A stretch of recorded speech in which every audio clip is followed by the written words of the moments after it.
home from a hard day's work, but the hard day's work's not over yet. It's Mustang time.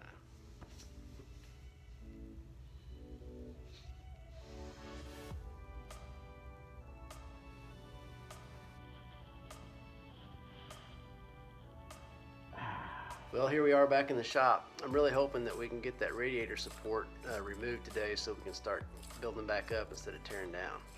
We found us a really good driver's side front fender, which is an OEM fender.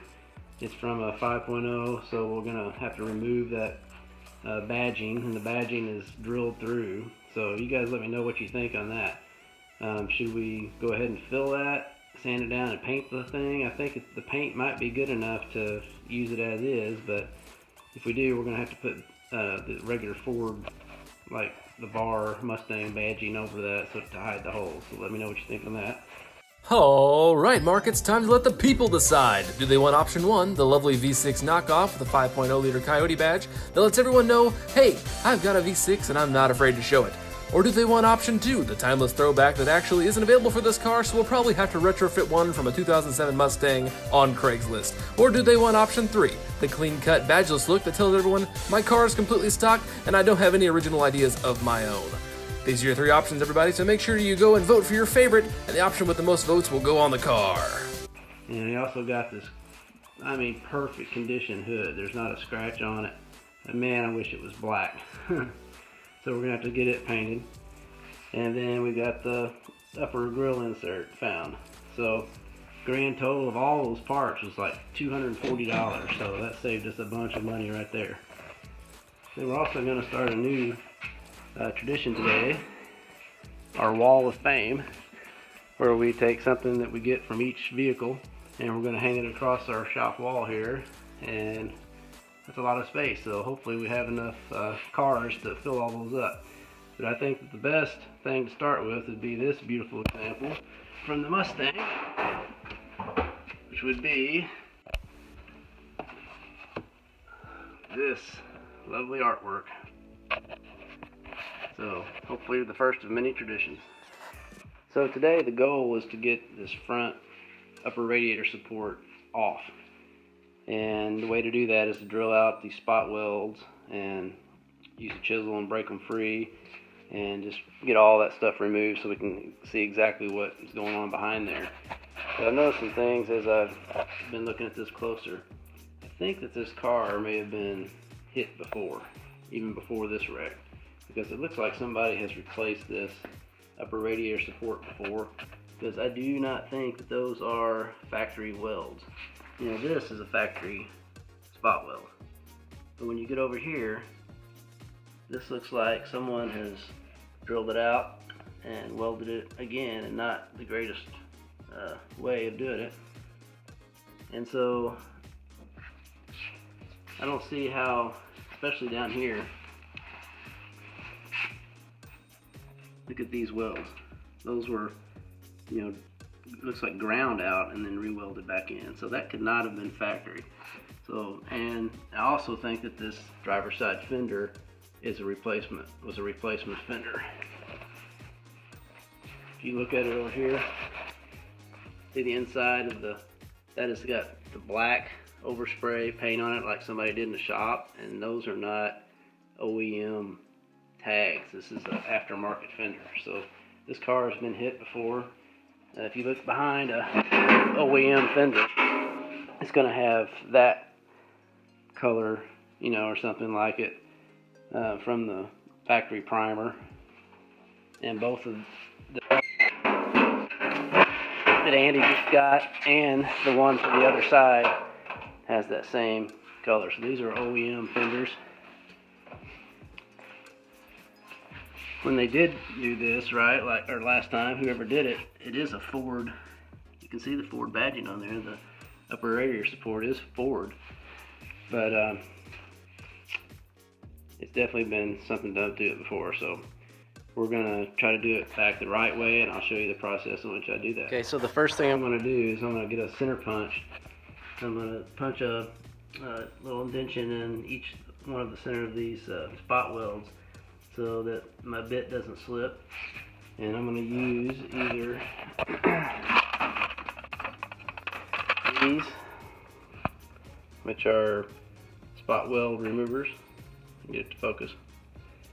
And they cut out a circle all the way around the spot weld, or I'll just use a regular drill bit, which I always use a cobalt. They last a long time, and I'll try either one of those, and if all else fails because of the weird way that they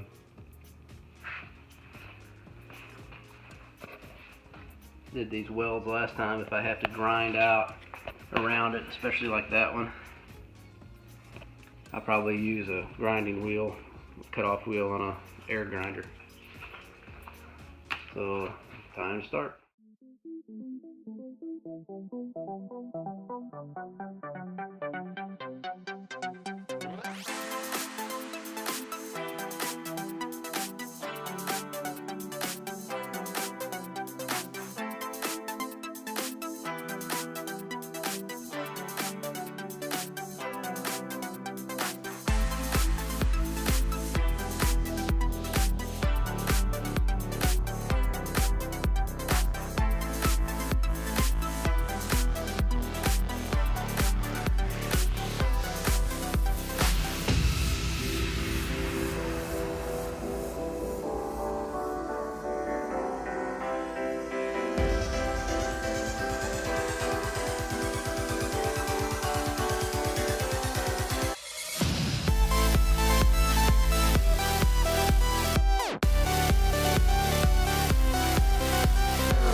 Okay, that was a lot harder than it was supposed to be because of the way that they had repaired this before, and all the big blobs of weld that were not in a little nice circle like it's supposed to be on a spot weld.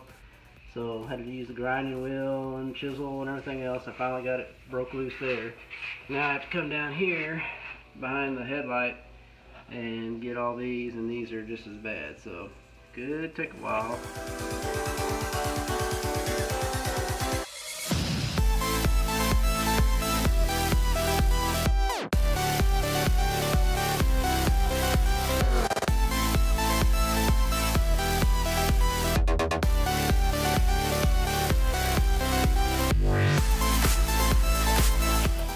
Okay, now to the other side. Finally got all that drilled out. And this other side will be a little harder because we also have to do that down there, and then we also have to get this drilled out, which the other side was tore off, so it'll take us a little bit longer to do this one.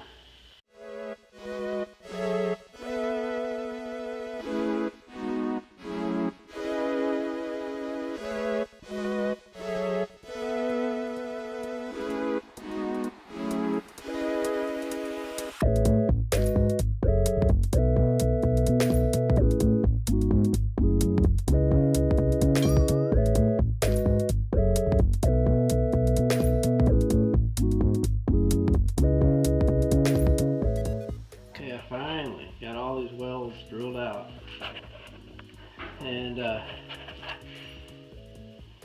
now I've got to finish getting the stuff off the top, the wiring and a few other things that are just connected to the brace and or to the support, and then hopefully it will pull out.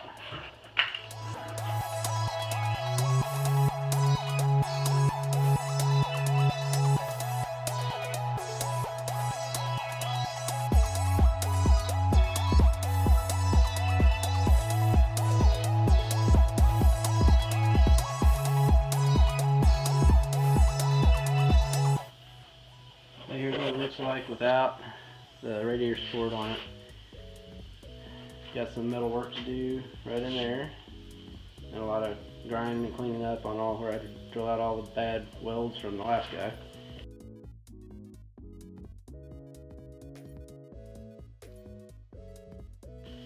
Gotta straighten that little flange there. And the radiator is just, you know, it's loose, so the way it looked like it was sitting in there, it's just flexible, so there's no problem there. This came so close to destroying that anti-lock brake brain there, but looks like nothing was hurt on that. And then nothing over here except just welding it back together. So next step is to get this ABS system unhooked from the bracket, so I can take the bracket off and get it bent back straight, and then pull this piece out right here and try to straighten it up.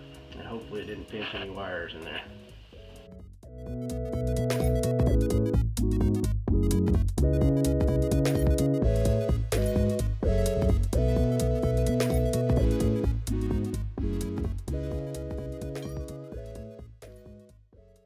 Next week on Rebuild It, Mark installs a hood prop rod. Also, we set up an Instagram account, so go give us a follow. We'll be posting sneak peeks of future videos, giveaways, and future projects. Thanks so much everybody for tuning in and watching this week's episode of Rebuild It. Make sure you subscribe so you don't miss out on any awesome content. Have a good one.